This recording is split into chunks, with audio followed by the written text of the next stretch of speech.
Hey, hey, hey, happy Wednesday. Come on in, pull up a chair. Gaming Gang Dispatch is in the air.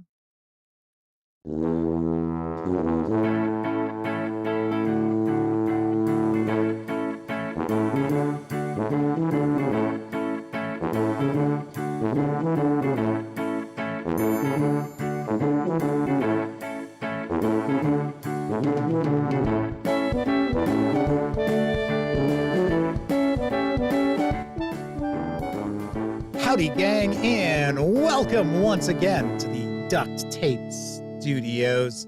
I'm Jeff McAleer, your host here at the Gaming Gang Dispatch, brought to you by, incredibly enough, GamingGang.com, of which I happen to be the founder and editor-in-chief.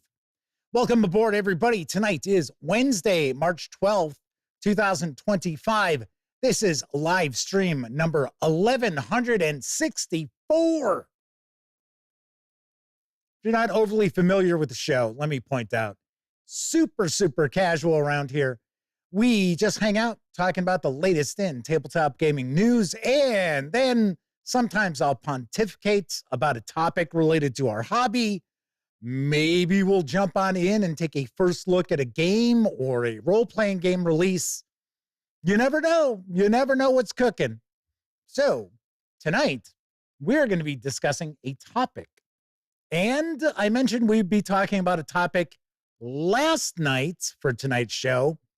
And then I changed things around. I changed my mind on the topic. So the topic was going to be, do you feel squeezed out of the hobby, price-wise? And then I saw something last night that kind of got me a little frosty. So our topic tonight is why a great majority of tabletop gaming journalism out there needs an enema. That's right. We are going to be talking about that as our topic this evening. But of course, we are going to dive on into the tabletop gaming news first. Anyway, should also mention, when you're not watching videos here on the Gaming Gang channel, be sure to visit GamingGang.com for all latest in tabletop gaming news, reviews, and a whole lot more you are not going to find on YouTube. You know the drill. Get your geek on at thegaminggang.com. Also, because this is a live show, that also means there is chat available. It's not on screen. It's one of the ways I keep some of the more unusual commenters at bay. And you must be a subscriber to the channel for at least 10 whole minutes before you can take part in chat.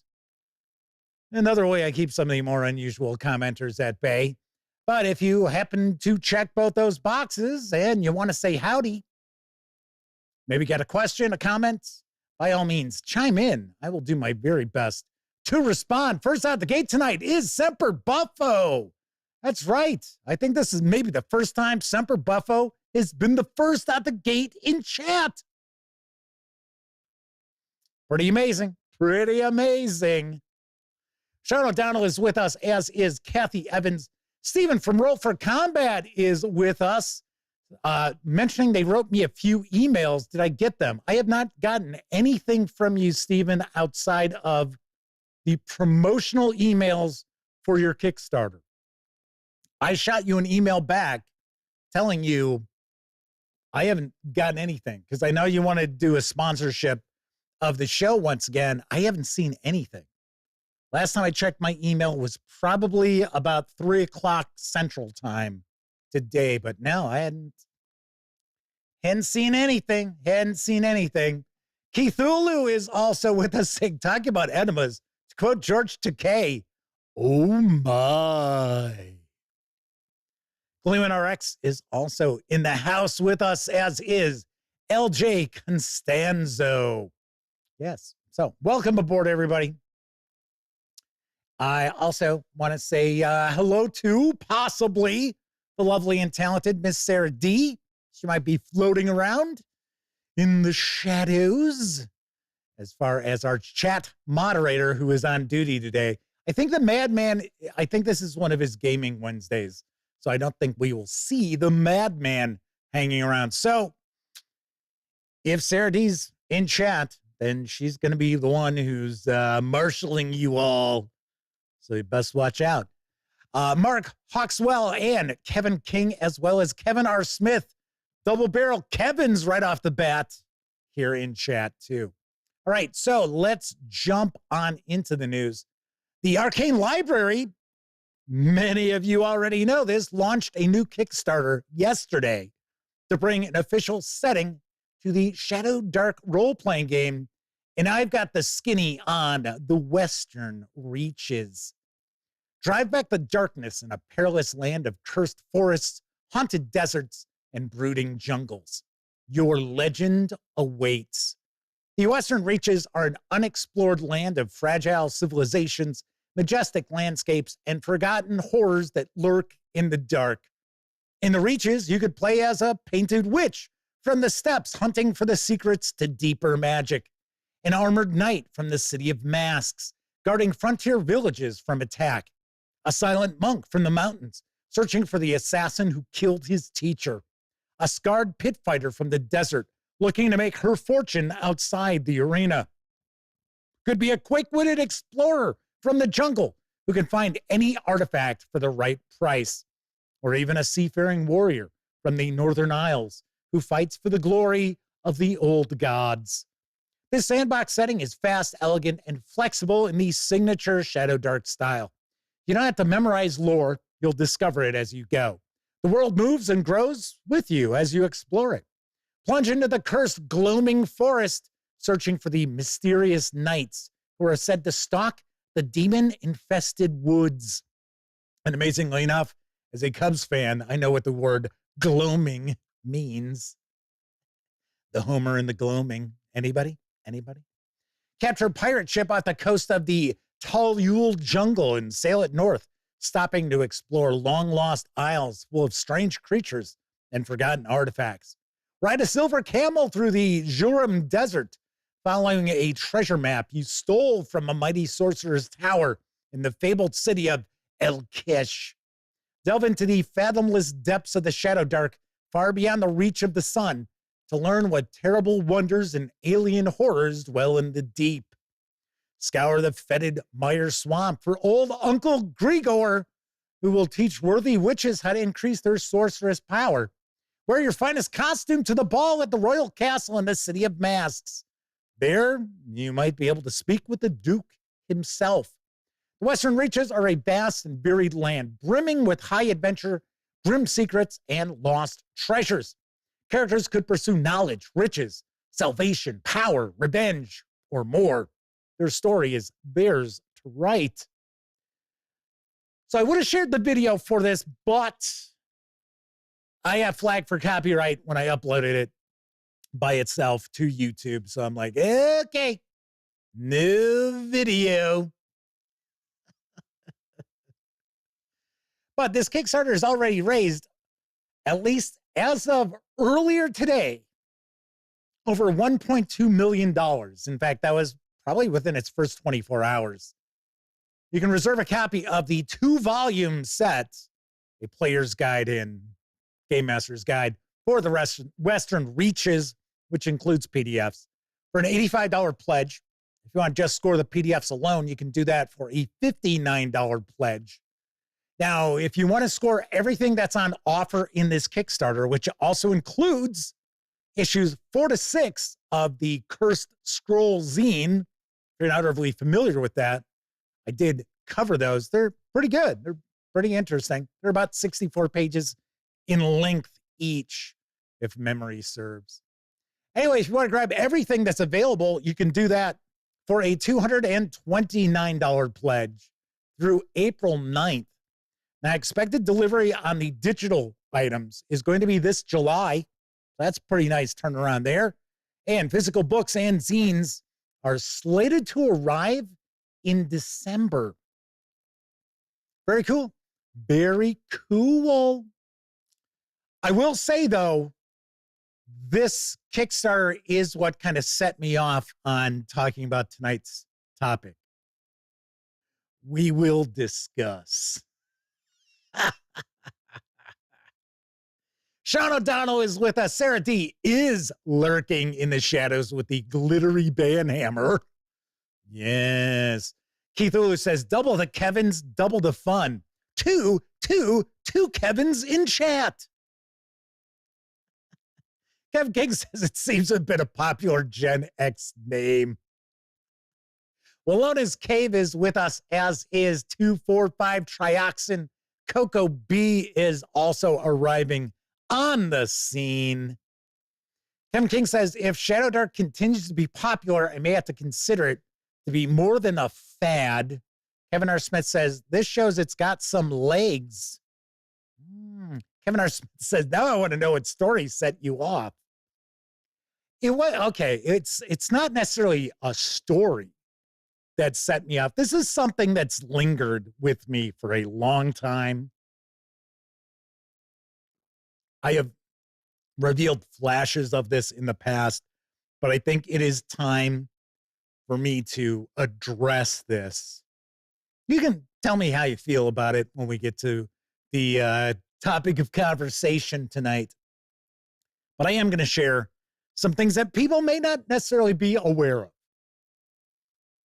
So there is that. All right, let's move on to the next news piece, because the Old Margrave is now available for pre-order from my friends over at Kobold Press. Here is the scoop. The trees are always watching. For years beyond counting, the roots of the Old Margrave have grown deep and strong. Explore an ancient magical forest, rife with dangers, both mundane and fantastic, deep in the shadow of its dark canopy. This deep woodland quickly claims unwary travelers who fail to follow the old ways. Brace yourself for a journey through the Old Margrave, a legendary forest with a mind for adventure. This setting guide and adventure path revitalizes the Margrave forest with new adventures, new art, and new maps, all fully compatible with any Tales of the Valiant or 5e D&D game. Inside, you'll find 4 lineages, including the new and powerful bear folk, 5 new heritages, including the Delver, Forest Bastion, and Old Ways, 16 subclasses, including the new Wildlife Bard, Verdant Druid, and more, over 60 spells and magic items, including expanded rituals, as well as a complete story arc and adventure path guiding players from 1st through 10th levels. Your tale within this ancient wood begins here, but beware, those who pass through its borders are forever changed, and sometimes the Old Margrave will not let you go easily. The 256-page hardcover is available for pre-order, as I mentioned. It carries an MSRP of $49.99. You can grab just the PDF alone right now over at Drive-Thru RPG for $34.99. And I have a confession to make. You are not looking at images from the Old Margrave. You're looking at images from the prior Margrave book, outside of course, the cover of the Old Margrave. So I couldn't track anything down. So I'm like, oh, well, got the cover. I don't want to just share the cover. Let's share some other stuff. So there you have it. I would not be surprised if some of this content, even though it does say, hey, there's new stuff in this, I would not be shocked to see some previously published content and artwork included in this volume. And we will find out for sure, because I already know Kobold Press is sending this my way. There's something else that's winging my way that I will talk about, but it is actually under embargo, not for me to tell you this, but it is under embargo for me to share anything within the book until the 24th. We'll talk about that after the news. Yeah, we got a lot of stuff to chat about tonight, so we're going to have fun. We're going to have a fun convo this evening. On to our next news piece. Wet Ink Games and Bundle of Holding have teamed for a special offer featuring the World War I folk horror role-playing game, Never Going Home. And I've got the deets on the deal. Attention, soldier. We've resurrected our August 2022 Never Going Home bundle featuring, you guessed it, Never Going Home, the Wet Ink Games World War Occult tabletop role-playing game set in the horror-haunted trenches of World War I. In Never Going Home, the 1916 Battle of the Somme tore open the veil between Earth and the occult world beyond. Now, as part of a unit of soldiers in the trenches surrounded by the horrors of combat, you witness corruption leaking into the world. The whispers tempt you, promising power to save your friends. Will you give up some of your humanity to live another day? For just $12.95, you'll get all 7 titles in this revived offers Never Going Home collection, which has a retail value of $65, as DRM-free PDFs, including the complete Never Going Home core rulebook, the Magic Supplement Book of Whispers, the Tome of Corrupted Beasts Bestiary, 3 campaign dossiers, Blood on the Snow, Bones in the Dust, and Tears in the Sea, and a collection of short journeys, scenarios. Once more, unto the breach. These savings will run through March 31st. You may recall I reviewed the core book for Never Going Home. Really liked the concept. I liked the setting. I thought mechanically it came across as clunky. But there's been a lot of content for this. That's just a fraction of what's out there. Well, I should say a fraction. I would say that this bundle has the majority of what is out there for Never Going Home, but there is more out there. So not too bad. Kevin King is curious if the artwork is inspired by Ralph Bakshi. You know what? That is an interesting query. It sort of looks like it is, doesn't it? From Wizards, especially from Wizards. Maybe. Well. But pretty good deal here. $12.95, getting a lot of content. Coco B said they played a one-shot of Never Going Home. It was a fun total party kill. Wow.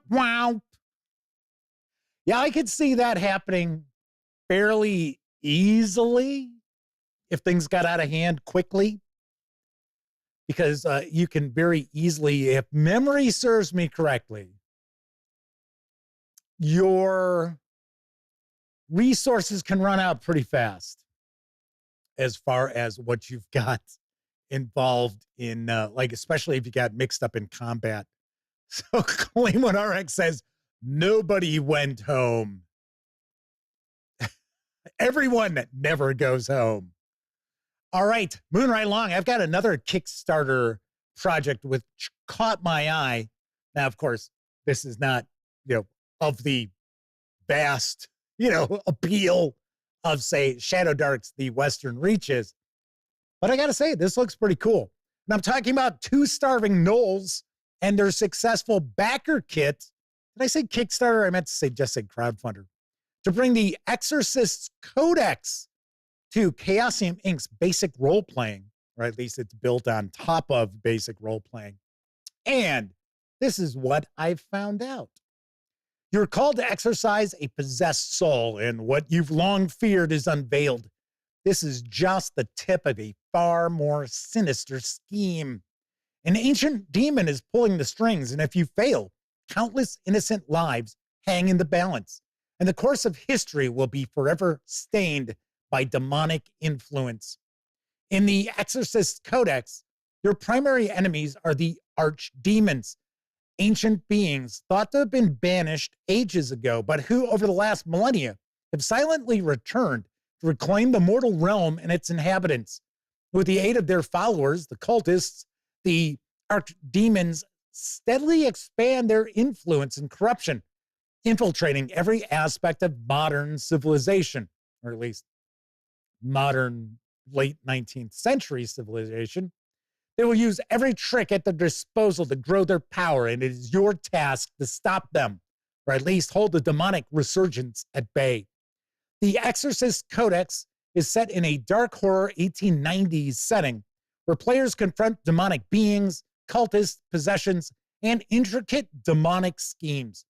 Built on Chaosium's basic role-playing system, it introduces new mechanics like holy faith, demonic corruption, and spirit points, which shape characters' abilities and resilience. Players, as agents of ancient orders, rely on the Codex, a collection of rituals, powers, and lore, and seek out its fragments and holy items to combat demonic forces. In the Exorcist's Codex, you step into the role of an agent, a dedicated individual tasked with confronting the demonic forces that plague our world. Choose from 12 different professions, each with its own abilities and foundation. When creating your character, you'll follow a process that defines their motivations, background, quirks, and habits, bringing your character to life with depth and personality. There is a short backer kit video, it's about 2.5 minutes long. So let's give it a look.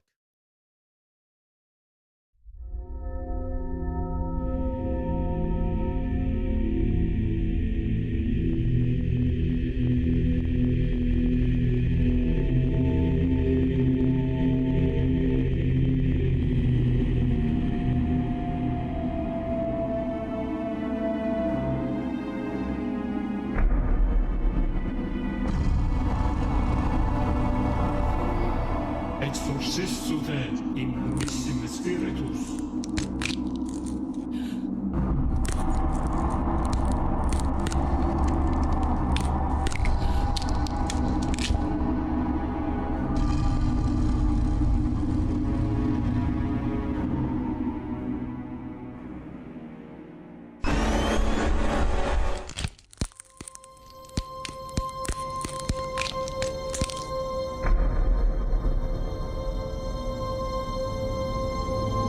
Too late.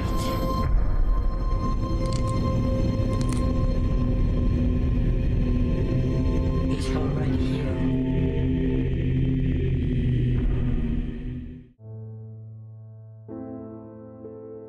They say the 1890s is a time of progress, of enlightenment.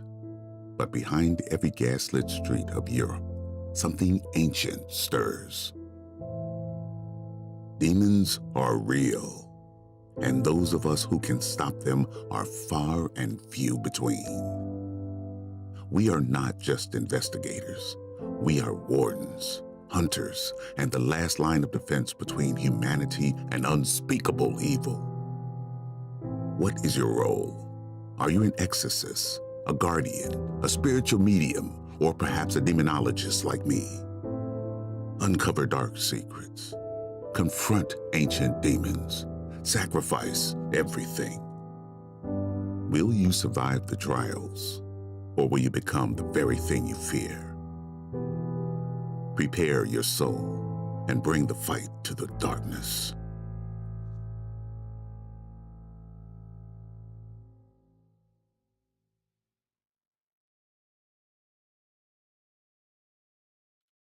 This Backer Kit project is past the 400% funding mark. You can reserve a copy of the hardcovers of both the core rulebook and Game Master's Guide with PDFs for an $80 pledge. I believe each of those are supposed to clock in over 200 pages. If you want, you can just score the PDFs for a $39 pledge through March 25th. Expected delivery is this summer for the PDFs and the print editions to follow in the fall. Well. And yes, I agree. Kevin King said bold of them to go live action for a good part of that. I completely agree. I was very surprised by that as well. I would sort of kind of get the feeling that the possessed girl is somebody's daughter. Hey, honey, could you do us a favor? We need to shoot this video for the role-playing game we've been working on. If I remember correctly, I think Starving Gnolls is out of... Are they out of Norway? I know that I'm pretty sure they're European. I think they are European. Alrighty then. So Fernando Junquera, taking a wild stab. I'm sure I didn't come anywhere close to pronouncing that correctly, is with us in chat. Might be a first-time visit for Fernando because the name is not ringing a bell. But they mentioned, so if it is the first time, welcome aboard. If it's a return visit, well, welcome back. But they mentioned a good game for LARPing. Very possibly. Pete Strakulich is joining us once again. Good to see you, Pete. And we've got Troy Cornelson saying that's way too creepy. Yeah, I got to be honest, like, possession movies are not really my bag.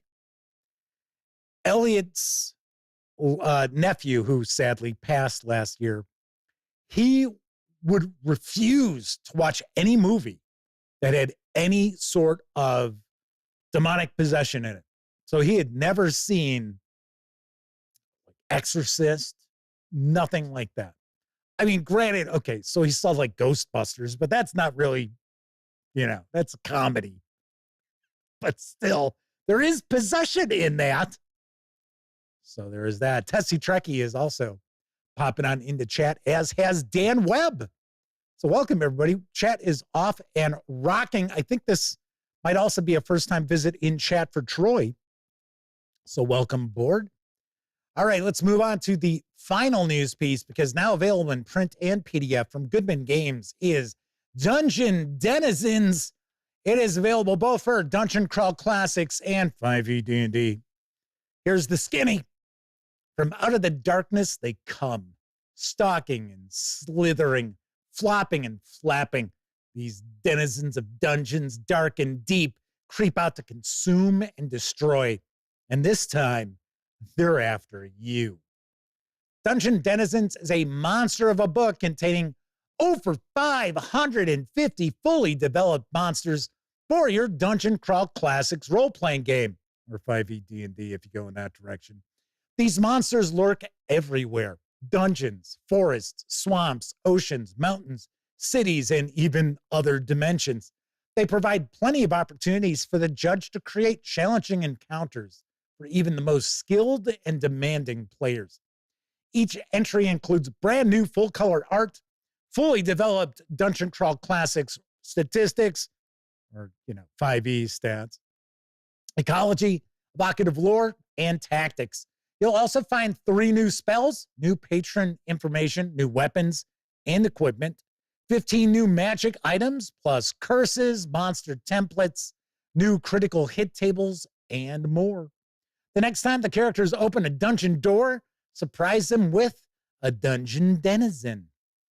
This 522-page hardcover, yowza, with PDF, for either Dungeon Crawl Classics or Dungeons & Dragons, carries an MSRP of $69.99.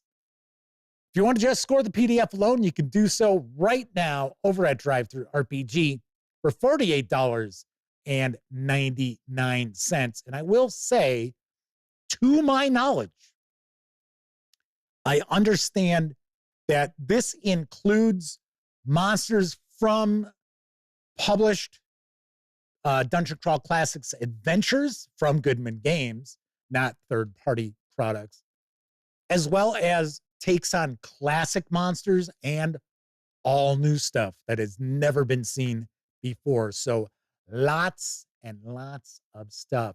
Fernando says they actually pop by here from time to time because they like to stay well-informed. Well, thank you. Thank you very much.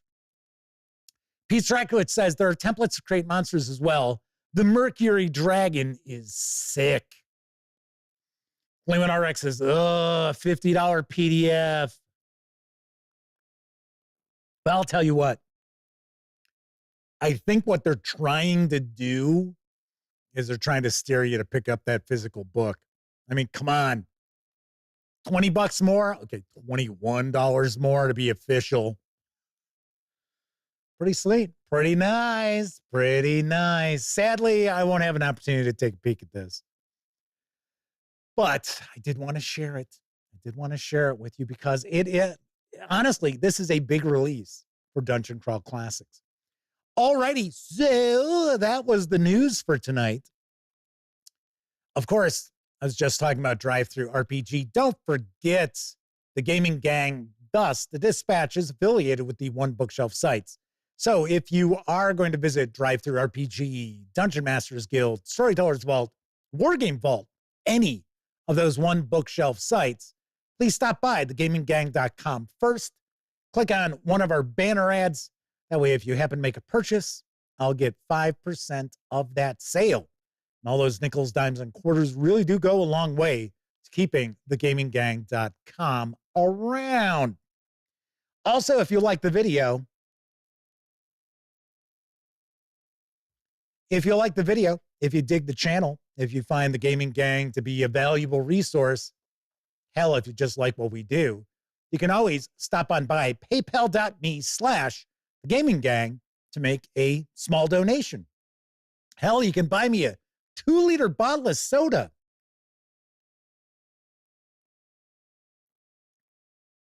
Oh, that's lovely.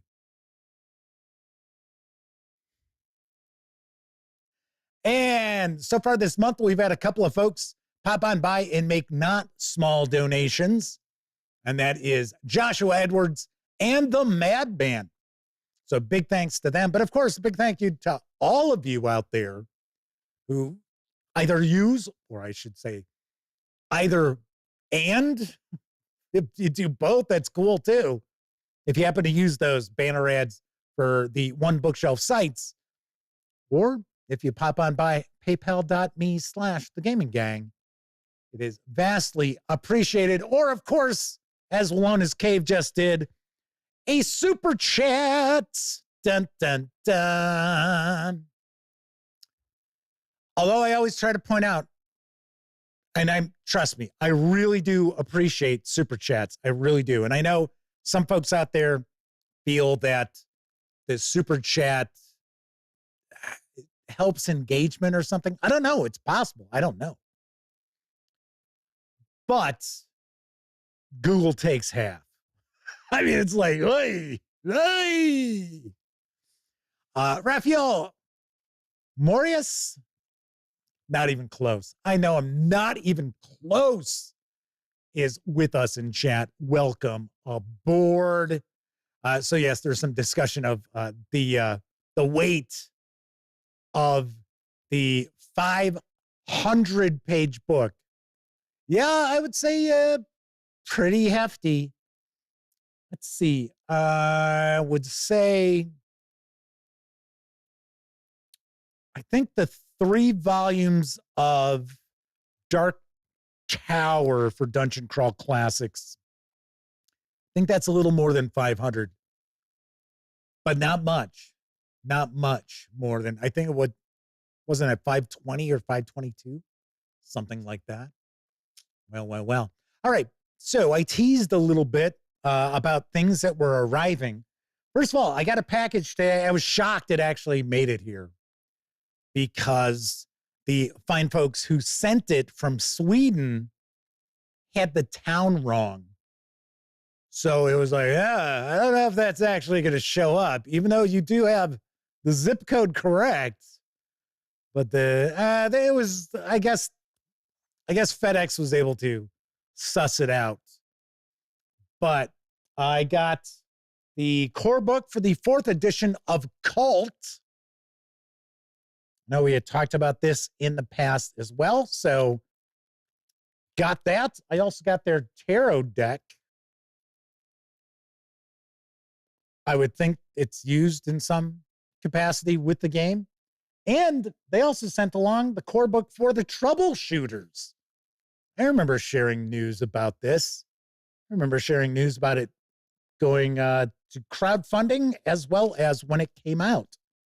So I think this is French, if I remember correctly, but it's for fans of like Tintin and those kind of adventure comic strips, probably even to some extent Little Orphan Annie, because there were sort of there were kind of adventures going on with that too. Gleeman RX says, imagine Swedes thinking our towns are hard to pronounce. Walonis Cave said Modifius is coming out with a new 5 parsec supplement. Someone else just mentioned that they had they've got a new source book for Star Trek Adventures 2nd edition, the technical manual, which is available for pre-order with the PDF available now if you happen to place your pre-order. You know, I've talked about this before. For whatever reason, things fell off with Modifius. And it was weird because they had their people in-house were doing their PR. And then you might recall, I shared some coverage of the Dune releases, a little bit of the Achtung Cthulhu 2D20. And then they started using an outside company. Didn't really hear anything from them. And now I guess it's back in-house. And I think Free League Publishing did the same thing. I think Free League Publishing is bringing their stuff back in-house. I don't know. It's all kind of, I don't know. It's like, you know, it's weird because we've talked about this before. When companies have their own interior press, you know, their PR department, whatever you want to consider it, their press department, those people like jump companies like every 6 months. And it's like they'll actually take their contacts with them. It's like, okay. All righty. So anyway, so I was talking about things that were showing up. So those showed up. I also have the Cthulhu by Gaslight Game Masters guide. I don't know if that's, I think, well, it's the Keeper's Guide, is going to be arriving. So it is hush hush. It is embargoed. I'm not allowed to reveal anything from it until the 24th. So that is going to be shipping out. So I would think I will probably have that sometime next week. Sadly, I will not be able to share any coverage of it until the 24th. So I figure I'm just going to I'm just going to shoot the review because I'll have it probably a good week before it comes out.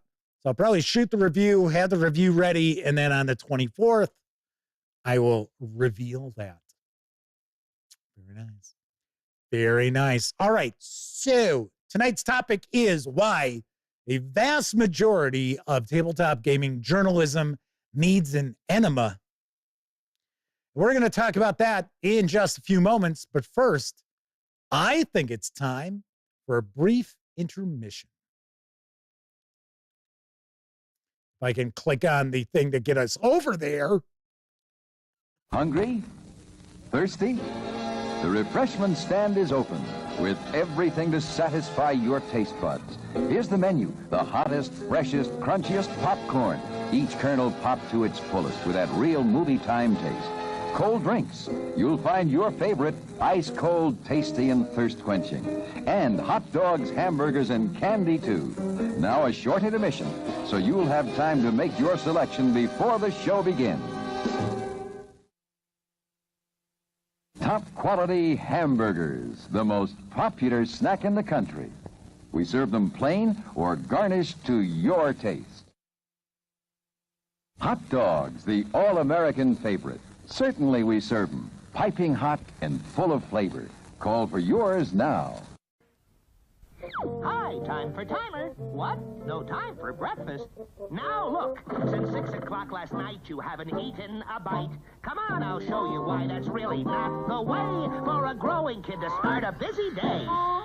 Here we are inside your body, and this noisy empty space is your stomach getting angry 'cause there's no food in the place. Uh-oh, let's find some food fast. Now listen, I don't want you to think this is the best way to eat breakfast, but in case you can't cook, and if you haven't time for a good cereal and a well-balanced meal, then this quickie breakfast is better than nothing at all, okay? Hey, here's orange juice and milk and fruit just waiting to be taken. And bless my soul, right here's a bowl with one cold piece of steak in, a hard-boiled egg or chicken leg or cheese or luncheon meat, or a peanut butter sandwich. Any time of day is a treat. So to keep your mom from grumbling and stop that stomach rumbling and keep your legs from stumbling when you play, you gotta eat some kind of breakfast every day. Visitors from outer space! We come in peace to bring you terrific tasting space dust sizzling candy. Space dust? Wait till you experience the sizzle of galactic grape, orbiting orange, and cosmic cherry flavors. Wow, the cherry tastes delicious! I'm sizzling grape! Space dust sizzling candy. In your mouth, it's out of this world. Far out! Space Dust, available in outer space or your local store.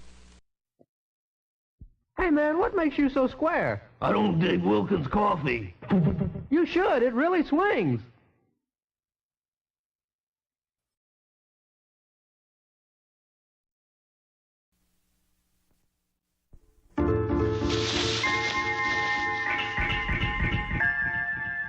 Of all the planets in the galaxy, they chose ours.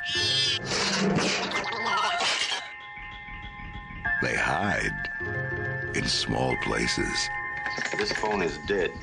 What? They light the dark. Jay, any luck? Just a minute. There's nothing cute about them. They've come a long way, and they're hungry.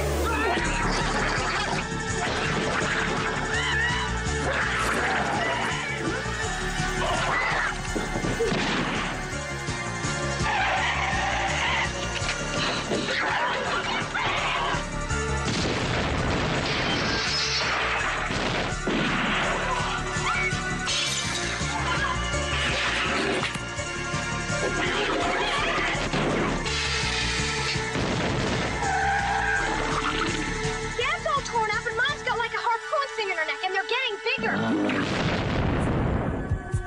Critters. They bite.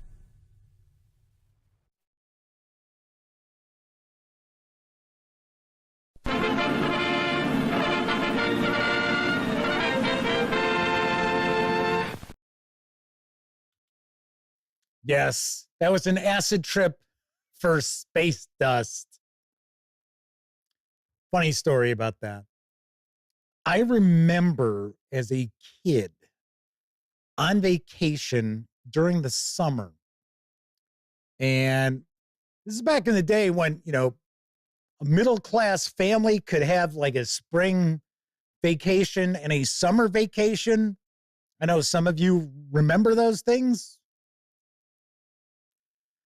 So what we used to do is we used to go down to Florida for our spring break, even as kids, but it was with our parents because my uncle lived right outside of Boca Raton in, what the hell was it called?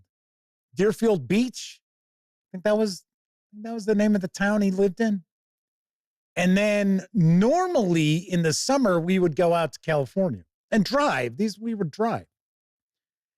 And I don't know why I remember this, but I remember we were in Utah and went into like a Stuckey's or something.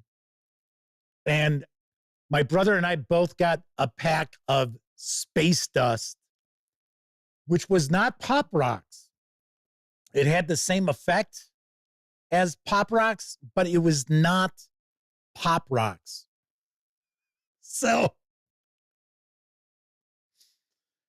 yeah.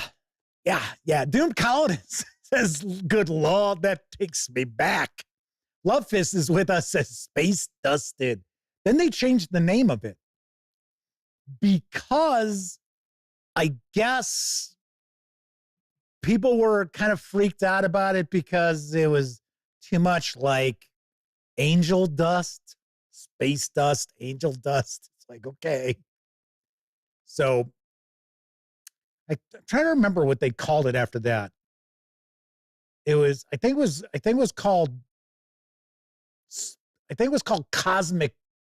Maybe it was still called dust, but it was called cosmic something. But yes, for whatever strange reason, I remember the little packet of space dust. Tim Collins says, not to be confused with weasel dust. Clement RX says, not pop rocks in a bad way. No, it was a powder. It was a powder that was obviously treated with, I don't know, hydrogen peroxide would be my guess. And I mean, Pop Rocks was the same thing, but Pop Rocks was like little rocks of candy. So Pete Dracula says Space Dust is a great beer. I have never heard of that.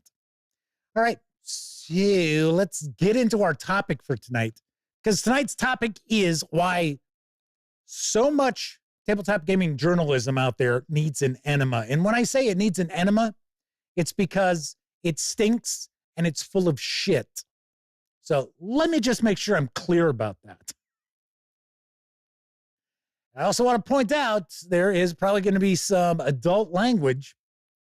So if you are driving in the car with your kids, kind of warning you, it's not going to get crazy. I'm not going to be like Andrew Dice Clay or something like that, but there might be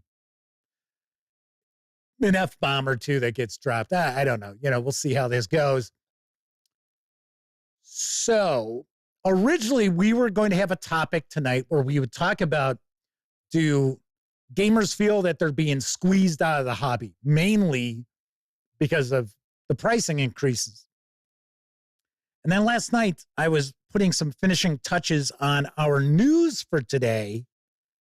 And that's when I went to get the information about the Shadow Dark Kickstarter for the Northern Reaches. Or no, I'm sorry, the Western Reaches. So anyway, I saw him taking a peek, and I figured, I'm going to scroll down and see if Kelsey Dion had used my review video,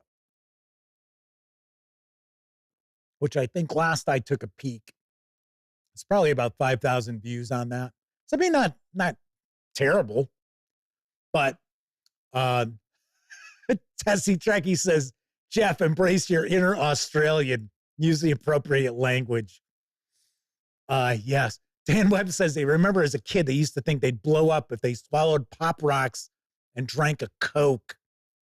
There was an urban legend that some kid had died doing that. And I think that was not just Dan Webb's area where he grew up. I think it was everybody. Anyway, Dan Webb says, oh God, Northern Reaches, there goes another $200. So anyway, so I thought, I'll go take a look. So I'm taking a peek and I see pull quotes.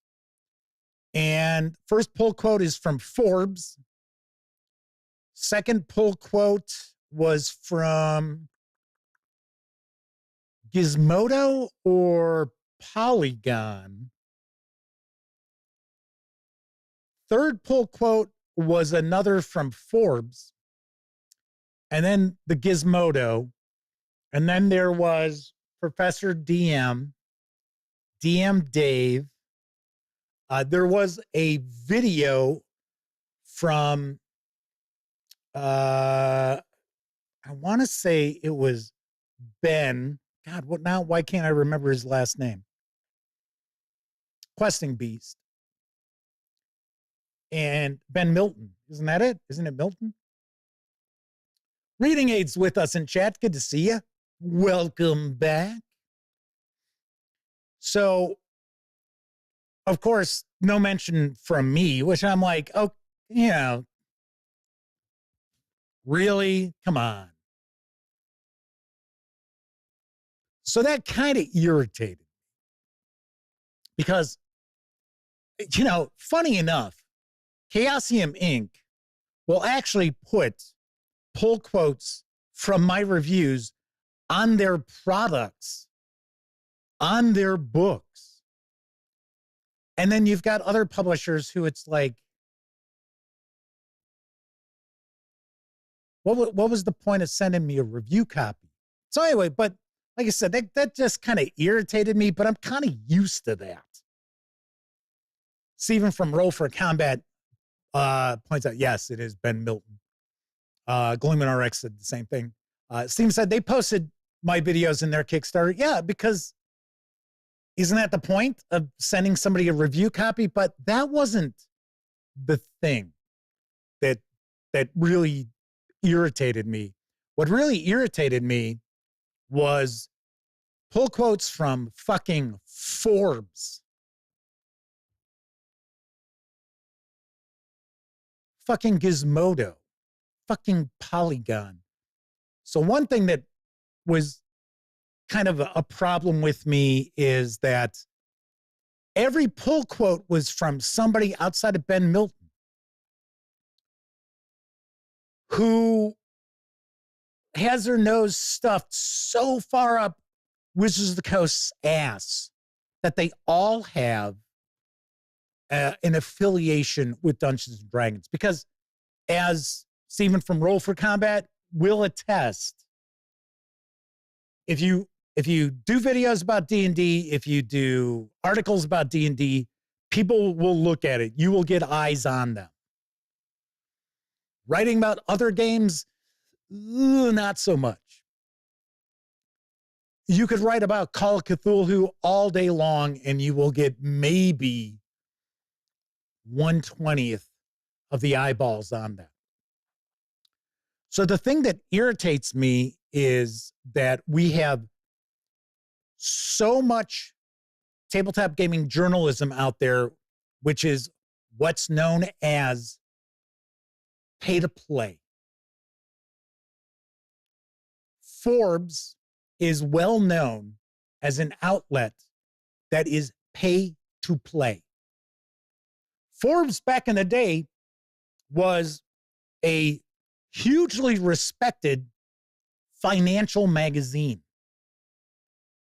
That's why I'll see stuff where it's like, oh, blah, blah, blah, Dungeons and Dragons clickbait, article from Forbes in my news feed. I'm like, what's next? We're going to get D&D reviews from Sports Illustrated? Because they're also now just a clickbait site. So is Polygon. So is Gizmodo. Maybe Gizmodo's maybe not as bad. So what Forbes does is Forbes actually still has legitimate news coverage so that it can legitimize all the rest of its clickbait garbage. And when I talk about pay to play, I'm talking about outlets, depending on what amount of money you give them, is going to positively review whatever it is you're selling. That's what I mean by pay to play. We have got way too fucking much pay to play in our hobby. And who does it hurt? You. Because it gets to the point where if everyone's full as shit, then you can't trust anybody's reviews. It's one of the reasons why I always mention that if I get a review copy in the video, even when we're doing a first look, I always say the fine folks over at, or if it's a company I've worked with a ton, it's my friends at, like my friends at Kobold Press provided me with this review copy, but neither I nor anyone else affiliated with the gaming gang has received any other sort of compensation for me to share this coverage with you or share this review with you. I've actually had people comment on videos saying, hey, You know, why do you bother saying that? Because you could be lying. I'm like, why do I give a fuck what some flyby commenter thinks? Oh, you're probably lying. You probably got paid. It's like, well, I'll tell you what, if I got paid, I must disclose that in a YouTube video. They used to do it where it was like, okay, we've talked about this before. Man versus Meeple, and how Man versus Meeple, I don't know if they still do it or not, because I learned their coverage long ago was just pay to play, right? Dicebreakers, same thing, pay to play. But they used to hide their disclaimer about being paid to provide positive reviews of Kickstarters and stuff like that after the fucking credits of their videos ran. That's when it would pop up. And YouTube got wise to that. So now if you've received, like, if you've been like paid product promotion, you have to indicate that in like your show information when you're posting your video. And then you will have a little card pop up saying that, yeah, this has paid promotion. And it doesn't pop up after your credits have rolled.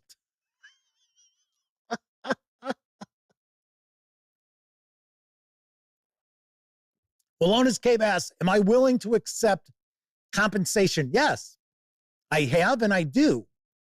And I also make you fully aware of that. It's only for Kickstarters. So as my whole thing is, if you come to me and you're looking for me to go more than just sharing a news piece, and even news pieces for Kickstarters, I always take a look to see what something is. And if it's not jumping out at me like, hey, yeah, that's pretty cool. Oh yeah, I could see the audience liking that. Or even if I'm like, if I think, well, just because it's not up my alley doesn't necessarily mean it's not up someone else's alley. Then I will share a news piece. If it's something I'm like, oh no, I don't, nor will I accept any sort of compensation to share a video about it, because it's not something that I'm like enthusiastic about. So as far as Kickstarters go, my firm belief is, if you are asking me to help you make tens of thousands of dollars, then I should get some sort of compensation for it. And I get people who write me back when they're like, hey, Jeff, I want to send you a copy of XYZ. We're going to do a Kickstarter on it, and I'd love you to do a preview video and blah, blah, blah. And then I tell them, go to the website, take a look at the Advertise with Us link, and there's the pricing. So if you want to do advertising, whatever, Stephen from Roll for Combat will attest, right? And I mean, honestly, I think the rates are fair. So I will get people who will email me back and they'll be like, seriously, you want me to pay? It's like, you're reaching out to me for a Kickstarter that you've got a $60,000 goal of, and you're not willing to pay, $250 for a video? It's like, come on. Kevin R. Smith says, especially if you hype the publisher's product during the video. Right, exactly. So Kevin R. Smith says, so as an example, this video is sponsored by Roll for Combat.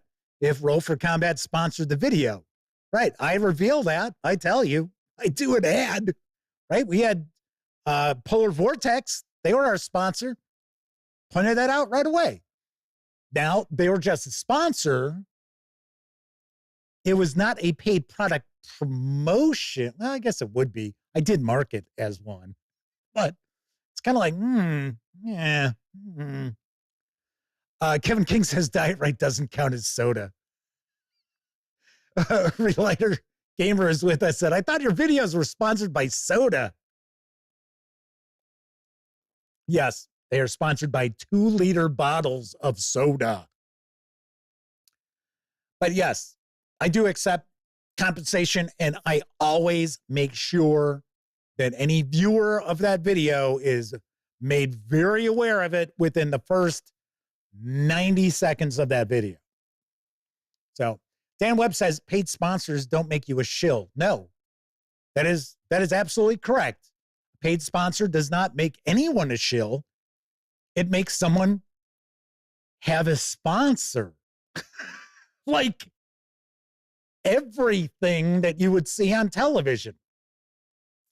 You may not necessarily see somebody say, oh, this episode of, hell's on TV nowadays. I don't watch regular TV. So it's like, oh, okay, well, yeah, okay. So this episode of NCIS is sponsored by, no, you don't see that anymore. But every time you go to a commercial break, there's your sponsors. So, Pete Strakowitz says, when I see zine reviews, I absolutely know it's not about the money. It's about the game material. Support independent game designers. Passion for gaming is king. Okay, but here's where we start running into that problem. So as I mentioned, we got all this pay for play out there, which is not something I do. Accepting compensation to do a Kickstarter video or to accept a sponsor on the website or an advertiser on the website or a sponsor on the videos is not pay for play, because me simply telling you about something is not me putting my thumb on the scale as far as what you might think about that. Now, of course, whenever I share a news piece, it's not like I share news pieces normally. Every once in a while, I'll share a news piece where it's like, seriously, did we see that, right? Did I just read that? Just because it's something that jumped out at me, I'm like, really? But those are very few and far between. But the thing is, what happens is we get the pay for play. And then if you are a publisher, game designer, game company, what have you, and you are part of this ecosystem with these paid to play various outlets, websites, and so forth, well, of course, you're going to promote their coverage of you as opposed to someone who is providing, I don't want to use this term, a fair and balanced look at somebody's games. So another problem that we have with a lot of tabletop gaming journalism out there is that these journalists, these content creators, these writers and such try to play off that they have no skin in the game, that they are completely without a particular point of view about games, which is not true. So I'll give you a great example. If you've got an outlet that all they cover is Dungeons and Dragons, and then they want to tell you about Mothership First Edition, their point of view comes from someone who is actively engaged with Dungeons and Dragons. Yet they're going to try to tell you, well, no, that's not really true because we're sharing coverage of Mothership First Edition. And that's not it. Kevin King says several gaming channels have been complaining viewership has been dropping off. I will say that monetization has dropped off. My views are about the same. It's like, Bradley Thorpe asks, what's my opinion on Pathfinder 2nd Edition? Sorry, Bradley, that's not our topic tonight. So this is not an Ask Me Anything. Our topic tonight is why much of tabletop gaming journalism needs an enema. That is our topic that I want to stick to. But anyway, so you'll have people and outlets and that they'll say, oh, well, no, we don't have any favoritism or anything like that. That's bullshit.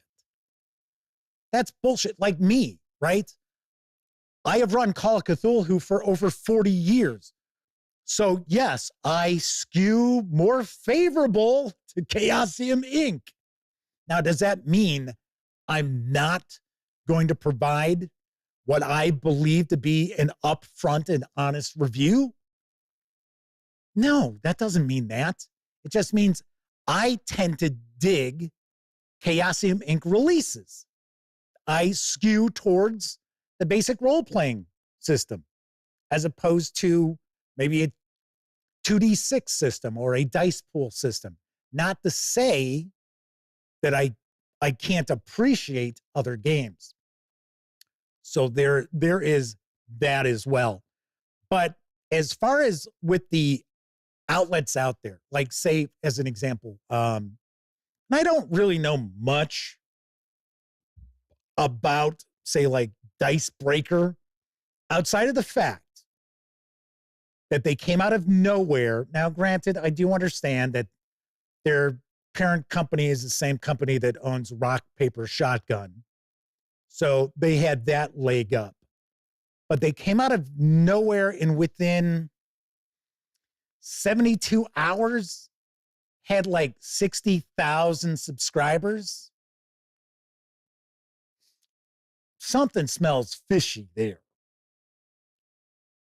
So we have a lot of disingenuous activity out there. So you'll see various different content creators arrive out of nowhere, and they will have 70, 80, 90,000 subs.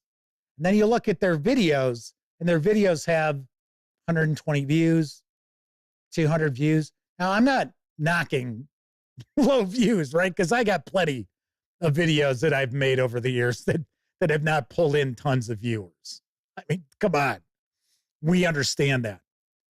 But we got way too many people who create these channels, and I'm not just talking tabletop gaming. I'm talking just about anything.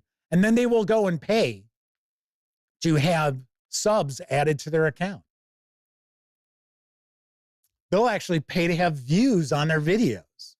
And then what they'll do is they'll turn around and be like, oh, hey, company, look at how many subscribers I've got. Look at how many views I've got on these videos. You need to be supporting my outlet. And then it gets to the point where if you are a publisher, you've only got so many review copies that you can parse out there. Now, I don't think enough people covering the hobby understand that, because then they get all butthurt if they don't get a review copy of something. It's like, well, these companies do want to stay in business, right? They're not necessarily there to give all of their print run to reviewers. So, Kelsey Dion's popping on in. Said, no slight intended on who I pulled for quotes. Space was limited. I went with the outlets with the biggest reach. I appreciate indie reviews too, which is fine.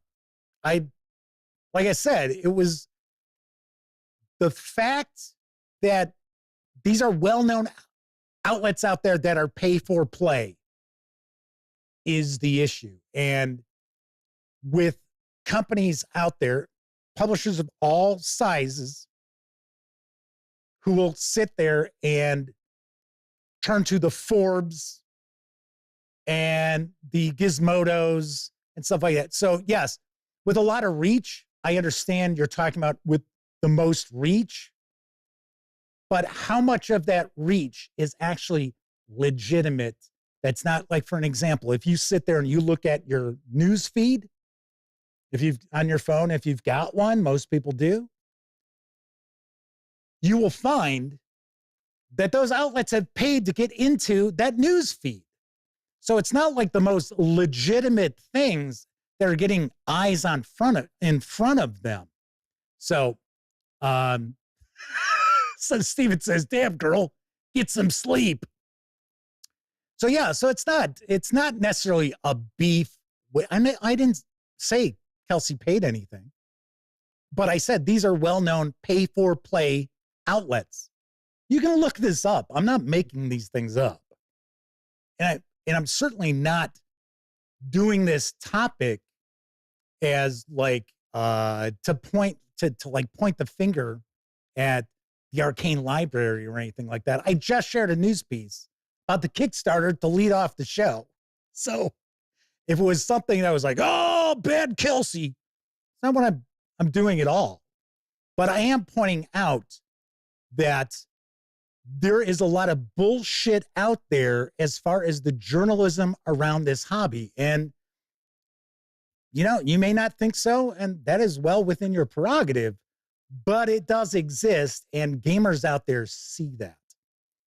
And the big point I'm making, and I already touched on this already, was if you have got all of this BS out there, then the assumption has to become that everybody's full of shit, which I don't like. I don't like at all. Dan Webb says, well, I paid you for something. Hopefully the core book. Roll for Combat. Steven says, I think Jeff said some of the articles are paid to play, meaning you can pay to play, but there are natural articles on those places as well. Yes. So, as I mentioned with Forbes still does share legitimate news, but the legitimate news is more there to legitimize all the other clickbait crap that Forbes shoots out there. And we've seen this with a lot of respected magazines and online resources that you used to be able to rely upon. Hey, you know what? This is legitimate reporting. You'll also notice many of these websites, including Forbes, utilize AI written or AI enhanced articles. And the way you can tell right off the bat is if you click on an article and you take a look at the article and it's got, hey, how come XYZ doesn't equal ABC? You have to scroll through 3 paragraphs. Each paragraph is separated by an ad for you to even get to any mention of what the actual headline of the article is. And that is one of the things that is super obvious about many of these resources that pop up in people's news feeds, is that it's AI. So anytime you see a source that on your phone, you have to scroll through for like 30 seconds just to actually see the article itself, you know you got a problem. Because all they care about are how many times those ads get refreshed. That's it. They don't even give a shit about you clicking on the ad. So anyway, Roll for Combat points out, little known fact, they're actually an AI, a very badly programmed one at that. Stephen Clicker doesn't really exist. That's not true. I have seen Stephen Clicker in person. Shout out down last, you worship RNG Jesus. Kevin King says, my take is Jeff was calling out the outlets in the practice, not Shadow Dark. Yeah, that's true. That's what I was doing. I did say what had set me off on this topic was when I went to go gather information for the news piece that I was going to use today, which I did share. And then I went and looked and saw the various different attributions as far as reviews and stuff. And I also had mentioned that there was a heavy skew towards outlets that would be considered 5E or 5.5, whatever you want to consider it, outlets. But as I had pointed out, people do realize that when you do coverage of non-D&D, you get way less eyes on that coverage. So how does Steven launch like 4 crowdfunders a year? He's actually a robot. Now, it's because Steven's not doing all the design work.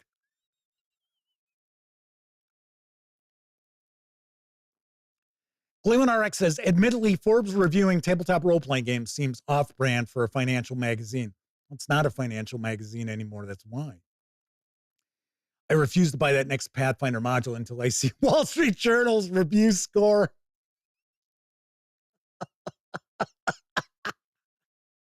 Oh, that's pretty funny. That's pretty funny. See, what happened is the Forbes family sold the magazine. I don't know if it's still with a holding company, but that's what we've seen with a lot of magazines out there. The original publishers, the owners sold it off, and it's usually to some group that's got a bunch of other websites out there. And anyway, all right. So Kevin R. Smith says, yep, for his Pathfinder stuff, he can offload a lot of the game design work on one of the designers of the game. Yes, one of the original. Agile Monk is with us. Says, has an enema been conducted yet? No, it has not. What I'm essentially talking about is that there's a lot of bullshit out there. There's a lot of content out there that is absolute crap in our hobby. And the content is not there to make you a more informed buyer. Much of it is not out there to make you a better gamer or dungeon master or anything like that. That content is out there to put money in someone's pocket, and it ain't yours. So that's what it is. And the thing that people can do to fight this is simply don't go checking out articles that pop up that you know is clickbait. You know absolutely, beyond a doubt, is clickbait. Don't click on it. Don't put the half a penny in that outlet's pocket. Next time you see a video that says, why Dungeons and Dragons is really dead, don't click on it, because you know it's bullshit. You know it's trash. You know it's going to be 8 minutes, between 8 or 9 minutes, because then that way you can get that mid-roll ad in there. Don't forget the mid-roll. That's how you combat this. Do not reward bad behavior, which unfortunately is not what people are all about nowadays. They're all about the easy win. So anyway, but I am in no way, shape, or form trying to disparage the Arcane Library at all. I mentioned that because that is what got me going, what the fuck? So that's what it was. And if people, watching this regularly, they know I'm very transparent with stuff. I tell people what I think, what's on my mind. So there you go. Shono Doll says, what if it's 2.5 hours long? Then it might be legit then. They might, be sharing some legitimate gripes. Relighter says, bad behavior definitely seems to be rewarded nowadays. Stephen from Roll for Combat says, my titles are clickbait, but the content is real. What are you talking about? Man, you're AI. So how can that be? Sean Donald says, we are the ones doing the rewarding of bad behavior. Yeah, right. Exactly. James Eck is with us. I think I saw James earlier. So that's why Jeff's reviews cost me so much. Hey, if something's good, I'm going to tell you it's good. If something's wonky, I'll tell you it's wonky. If something's really crappy, I probably won't share a video of it. Unless the publisher says, yeah, go ahead. Any publicity is better than no publicity. All righty. So that is our topic for tonight. Chris Lemgren's with us. I forgot to say hello to Chris and Buddy. Said, Errol Tinker said nice things about me and my channel. He told them in a DM, I'm a professional and have integrity. Well, that's because I paid him to say that. Come on. Oh, it's Eric. Yeah, I was going to say, I was like, Errol? I'm not, I know Tinker's Tavern. I don't know Eric. I got to be honest, I probably visited that website maybe 10 times. Once again, I don't tend to go like watching other videos and stuff like that. I don't have time. Like even like Ben Milton. I think I have seen maybe 3 videos of Ben's ever. I think one of them was Shadow Dark too. So, Gleeman RX says, yeah, because of Jeff's reviews, they have a house full of Warhammer and Cthulhu books. Hey, as I mentioned, if you were tuning in a little bit late, I will be sharing coverage of the Cthulhu by Gaslight Keeper's Guide. Although it's embargoed till the 24th, I do not have it in my hands yet. But my game plan is to have the review out on the 24th. So Relighter says their comments are entirely unpaid. Yeah, Stephen, I will check my email because it was weird. I went and searched my email. I got nothing from you outside of the like email blasts for the Kickstarter. So Chris Leonard says, Matt Finch said the other day, Osric 3.0 is in the works.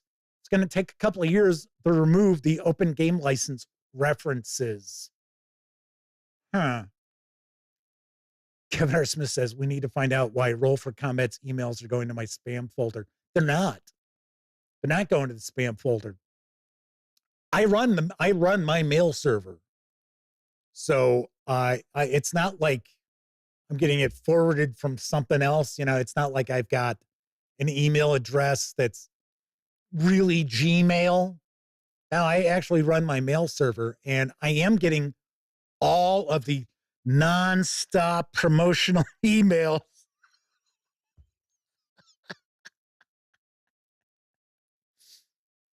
Steve said he's got a lot of time until baseball season starts. I'm not sure who Steven's team is. Nice. Very cool. Yes, I can't wait for it. Pretty interesting. Cubs, Dodgers, Japan next week. I'm hoping the Cubs can split. Fingers crossed. All right. So tomorrow night, we are going to move into the next episode of the Let's Create a Fantasy Role-Playing Game. I had some emails from folks. Oh, Agile Monk says, Mets, baby. So, oh, yeah. So I guess that's Steven's team, too. Yeah, that's fine. Yeah, I mean, you know, I still remember some Cubs Mets series way back in the day where the fists started flying. But yeah, I don't have a beef. I don't have any baseball team that I really hate. Even the Cardinals, I don't. Yeah. It's not like, Arr! I don't even hate the White Sox. I just really dislike the White Sox fans because they're such great fans, but they don't actually spend money to go to the ballpark to support their team. Even when they went to the playoffs, they couldn't sell out that park. They couldn't even come close. Sharon Dow says, take Mr. G to a Kane County Cougars game. It'll convert. So yes, tomorrow we will talk about the next step in the creation of a fantasy role-playing game. We're going to talk about monsters. And one of the big things about monsters that I feel is really, really lacking in the hobby, and it's pretty much regardless of system for the most part, is the amount of information about these things outside of just combat. Now, we do have third-party products that are out there that are well-regarded, like the Monster Overhaul, which I gotta be honest, I haven't had a chance to really check out. But for the most part, with like bestiaries that are built into core books, or even like a monster manual, like I had mentioned this in my review of the 2024 D&D Monster Manual, not enough info about what do these things do in life outside of get murdered by player characters. We're going to talk a little bit about that. We're going to talk a bit about even talking about tactics and utilizing creatures and monsters in a fantasy role-playing game. I will say Pathfinder does a little bit better job because of the action economy. So you can take a look at the actions that are available to the creatures in that, and then that gives you a better feel for how you would utilize them tactically. But even Pathfinder 2nd Edition is a little bit weak in that regards. So we'll talk about that a little bit. Dan Webb says the Monster Overhaul is pretty cool.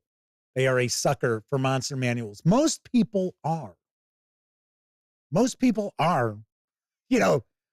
Fans of various different bestiaries, and they'll pick up bestiaries for games that they don't even run. So there's that. All right, everybody. So if you were watching live, thank you very much. If you watched live and took part in chat, a bigger thank you, because of course, not only keeping me company, you're keeping each other company as I'm sharing the news and ranting and raving, which I don't really do too often. But I know a lot of you out there, you don't have an opportunity to watch live. Doesn't matter if you're watching live or on Memorex. Thank you very much for taking time out to watch any of the 2,100 plus videos here on the channel. Really do appreciate that quite a bit. If you like the video, by all means, please give it a quick thumbs up. Subscribe to the channel if you haven't already. And if you do subscribe, don't forget, ring that bell. We'll not only let you know when we dispatch streams live Tuesday, Wednesday, and Thursday evenings at 7 p.m. Central right here on YouTube. We'll also let you know when I share other videos, such as my upcoming review of Dungeon Crawl Classics Dark Tower from Goodman Games. That's right. I am going to be sharing a review of all 3 volumes. I was going to do them separately, but then I realized, you know what? You can't buy them separately. So I am just going to share a relatively long review compared to my other relatively long reviews of Dark Tower. So I'll give you a bit of a hint. I do like it. Do got some quibbles, but I do like it. And of course, if what was I just about to say? Oh, and of course, when you're not watching videos on the Gaming Gang channel, be sure to visit gaminggang.com for all latest in tabletop gaming news, reviews, and a whole lot more you are not going to find here on YouTube. You know the drill. Get your geek on at thegaminggang.com. If you have an opportunity, if you have time, try to appease the YouTube algorithm gods and leave a comment on the video. Once again, I'm Jeff McAleer. Thank you very much for watching. And as always, I certainly hope all of you get to enjoy plenty of great gaming with your gang.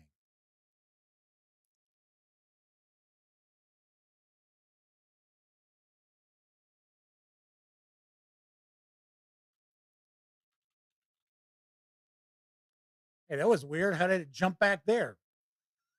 That was